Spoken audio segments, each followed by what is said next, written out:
बिस्मिल्लाहिर्रहमानिर्रहीम। शुरू अल्लाह के नाम से जो बहुत बड़ा मेहरबान व निहायत रहम करने वाला है। सवाल: हजरत आदम अलैहिस्सलाम ने बैतुल्लाह को किन किन पहाड़ों के पत्थर से तामीर किया?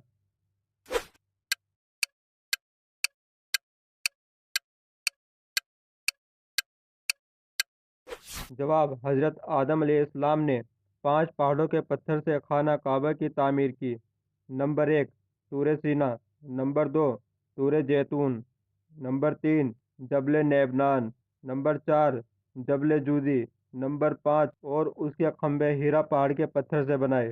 वीडियो अच्छी लगने पर लाइक, शेयर, कमेंट और सब्सक्राइब जरूर करें और बेल का आइकन ऑन कर दें और हमारे फेसबुक पेज को भी लाइक करें और फॉलो करें।